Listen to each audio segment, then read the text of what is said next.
શ્રી વલ્લભા ઈશ કી જય. અને 11 ના વલ્લભા ઈશ કી જય. ગિરિરાજ કી જય.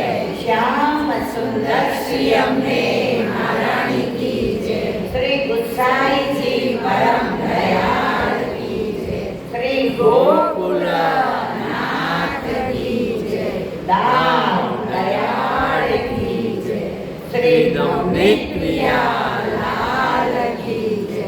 अपने माथे રાધા સેવ્ય સ્વરૂપ કી જય. બધાય વૈષ્ણવને જય જય કરી બધાય વૈષ્ણવને જય જય કરી જય જય શ્રી ગોકુલે જય જય શ્રી ગોકુલે તમારું ધણી ગોકુલે જય જય શ્રી ગોકુલે મારું ધણી ગોકુલે જય જય શ્રી ગોકુલે મારો ધણી મારો બધા કમર તો કોઈ જય જય શ્રી ગોકુલે મારો ધણી ગોકુલે.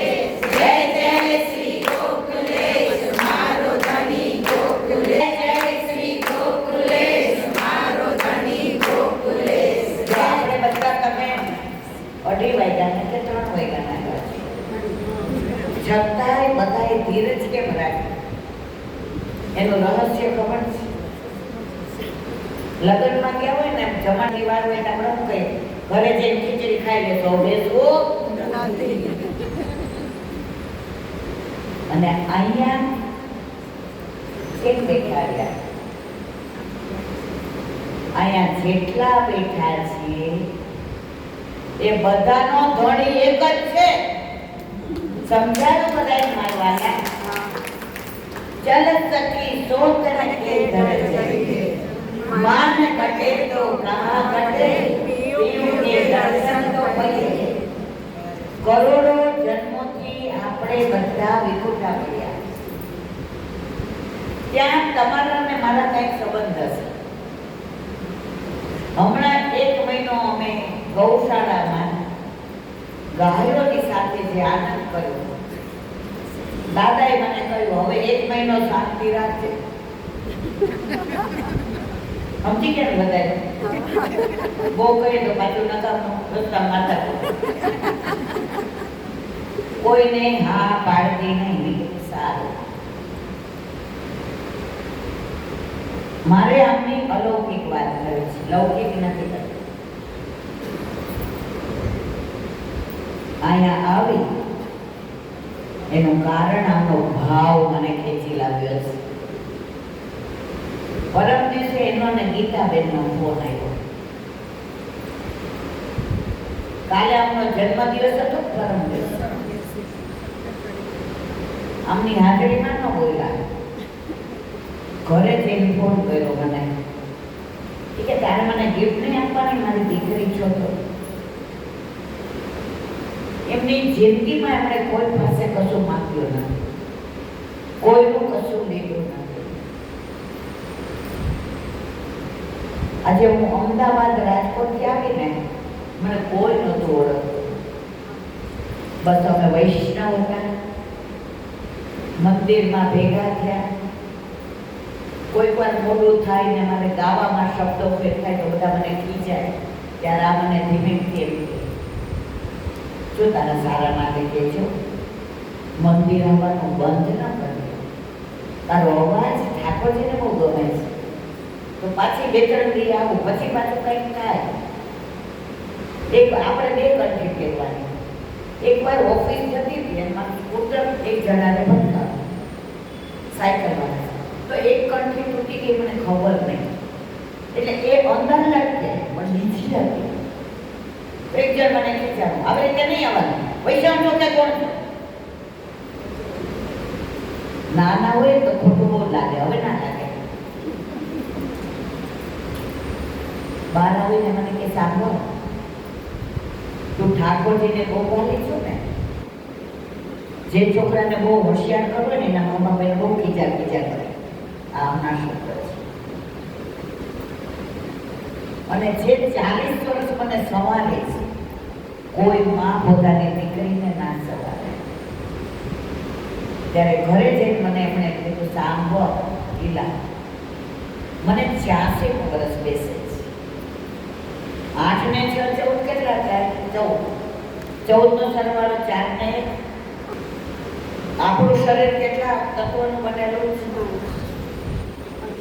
આકાશ, વાયુ, જળ, પૃથ્વી. પણ આપણે બધા ઓલા આકાશવાળા નહીં. એની વાત પછી કરું છું. ત્યારે મને કહ્યું કે તારે મને કઈ ગિફ્ટ તો આપવી પડે ને. હું થોડીક વાર મૂંઝાઈ ગઈ કે જેણે જિંદગીમાં કોઈ પાસે નથી માંગ્યું કે આજે મને કે તારે મને ગિફ્ટ આપવી પડે. અંદર એમ તો લૌકિક તો નહીં જ હોય. મેં તો કહો મને કે લુણાવાડા સત્સંગ માટે આવીશ, આ મારી ગિફ્ટ.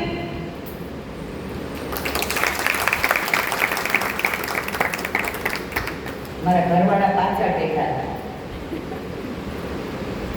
હવે એમણે મને સમજાવી હતી કે 1 મહિનો કોઈ ના નહીં પાડવાની અને આ કે ગિફ્ટ આપ. એક બાજુ માં અને એક બાજુ ઘરવાળા. પણ જેને વિઠ્ઠલ નાથ વિચારે એને પ્રગટ પદાર્થ ચાલે. આમણે મને આમ કરે કે હા પાડી દે. અને આજે થોડી કસોટી થઈ. રસ્તામાં ઓલા ગૂગલભાઈ અમને નદીમાં ન નાખ્યા. વચ્ચે છાપા માર્યું કે ગૂગલમાં ગાડી देर से आए लेकिन दुरुस्त आए. અહીંયા આવે થોડી વાર આને હેરાન કર્યા. માઇક હવે આવશે કે નહીં આપણને ખબર નથી. ઉનકે મન કી વે જાને, મેરે મન જગદીશ. પણ મને ખબર નહીં લુણાવાડામાં આટલા બધા વૈષ્ણવ.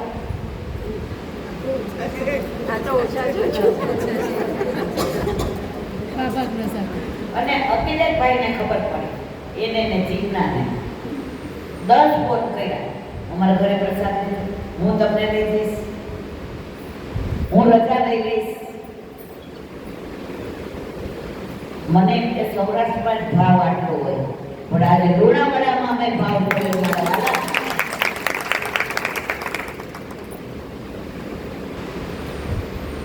આજે 2 કલાક બેસીને હું અઘરું છે કારણ વિના. અને રાહ જોતા હોય ત્યારે 2 કલાક વધુ લાગે. પણ આજે મને ખબર પડી પ્રેમ કોને કહેવાય. એ તો પ્રેમ की बात है उर्दू बंद की तेरे बस की नहीं. મને આને એટલે કેવું ગમે છે. यहाँ डरते होती है पूजा, सर झुकाने की फुर्सत नहीं है. મર્યાદામાં બધે ઘણી જગ્યાએ પૂજા થતી હોય છે. મને ત્યાં સર ઝુકાવવાનો ટાઈમ નથી, કારણ કે આયા બધા મારા માટે સર આમ કરીને બેઠા છે. આજે મને આનંદ એ વાતનો છે. ગોકુળનાથજીને હરિરાયજીએ પૂછ્યું, જે રાજ આપે મને ઠાકોરજીનું સ્વરૂપ સમજાયું, ગુરુનું સ્વરૂપ સમજાયું, પણ વૈષ્ણવનું સ્વરૂપ સમજાવો ને. ત્યારે ગોકુળનાથજીએ જે જવાબ આપ્યો, તમને બધાને ખબર છે ને કે કહી દઉં? ખબર છે? કહું. ત્યારે ગોકુળનાથે કહ્યું, સાંભળો, વૈષ્ણવના સ્વરૂપને તો હું હજી ઓળખી નથી શક્યો. વૈષ્ણવમાં બધું આવી જાય. વ એટલે વનમાળી, વનમાળી એટલે ઠાકોર, બે માત્રા એટલે સેવા અને સત્સંગ. ફાડા વાળો શો આવે વૈષ્ણવમાં એટલે કૃષ્ણનો. ન આવ્યો નીર એટલે યમુનાજી, પાછળ વાયુ એટલે વલ્લભ ને વિઠ્ઠલ. વૈષ્ણવના સ્વરૂપમાં બધા જ આવી જાય. અમારા સૌરાષ્ટ્રમાં હવે આટલા બધા મનોરંજન બધા કરે, હિંડોળા લઈ આવે, નાવ લઈ આવે,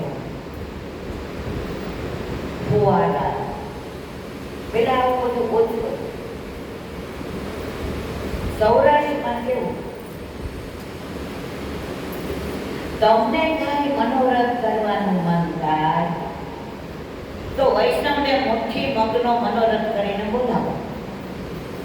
તમને ખબર છે મુઠ્ઠી મગનો મનોરથ શું? હવે બધા જ પડી ગયા છે. આમાં કેટલા સાંભળો છો મારા વાળા? હવે અઘરો પ્રશ્ન પૂછું છું, બધા આંખું કહેવાય. આમાં કેટલાના ઘરે ઠાકોરજી બિરાજે છે? આમ નહીં, આમ કરો. હવે કેટલાના ઘરે નથી બિરાજતા? એ આમ કરો. બરોબર ને? જે છોકરીના લગ્ન ન થયા હોય ને એ લગ્ન મેળાવડામાં જાય તો એનો મેળ પડે ને. આમ તો કરો બધા નથી બિરાજતા, બધાને કરે.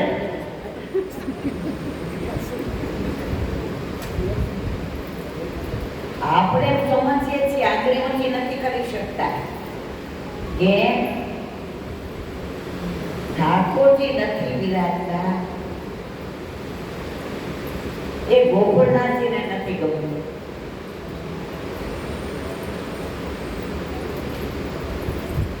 હું તમે ને આપણે જ્યારે લીલામાં જશું ત્યારે આપણો હાથ પકડીને કોણ લઈ જશે? બોલો ખરા મારા? કોના? તો જેના ઘરે નથી બિરાજતા તેને કોણ લઈ જશે?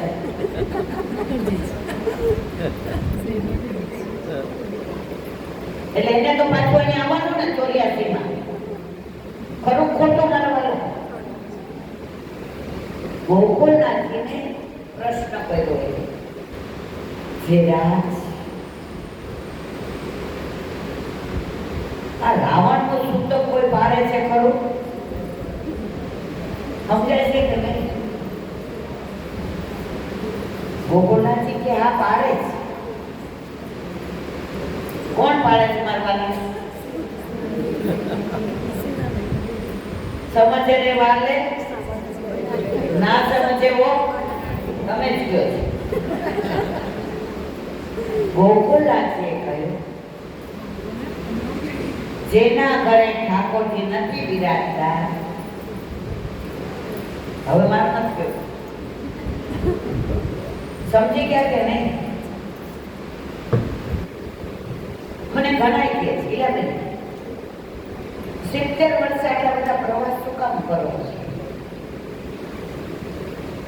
અહીંયા આમના ભાવથી આવે છે પણ સિક્કાની બે બાજુ હોય મારવાના તો જ બજારમાં હાલે. ખરું ખોટું? 500 ની નોટ હોય, એક બાજુ છાપેલી હોય ગવર્નરની સહી હોય, પાછળ ના હોય છાપેલી, ચાલે? અહીંયા બે કારણ, એક આમનો ભાવ અને બીજું સમજી ગયા કે નો સમજાય જેના ઘરે પ્રભુ નથી બિરાજતા.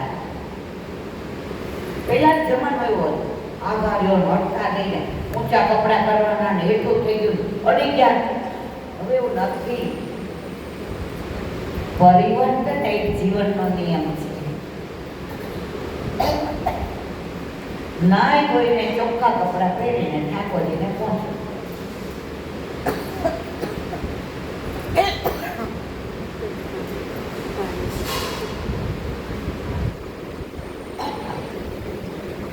પ્રસાદી અને સામગ્રીનું ધ્યાન રાખો.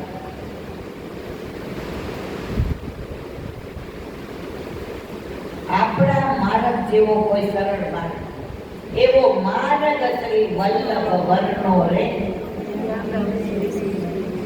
તો બધાને કેટલું બધું આવડે છે, પણ લગ્ન નો ક્યાં હોય ને અષ્ટપદી સપ્તપદી ગાય તો લોકો ગાંડા ગણે. સમજણ પડી કે નહીં? લગ્ન નો ક્યાં હોય ને એને કોઈ કાકી મામી ભાભી ના કે મારા વાલા આના તો લીલામાં જશું ત્યારે પ્રભુ કહેશે શું કરીને આવ્યા?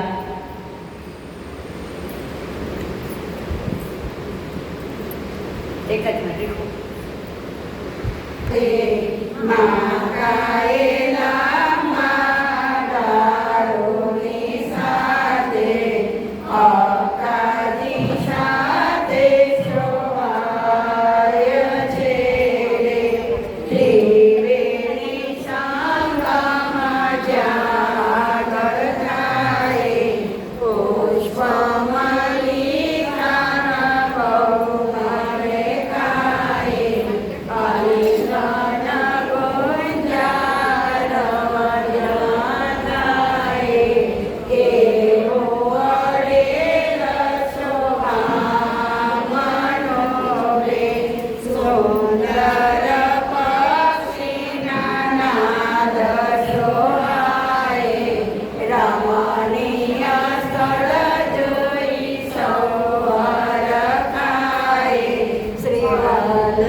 Yeah.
દેવા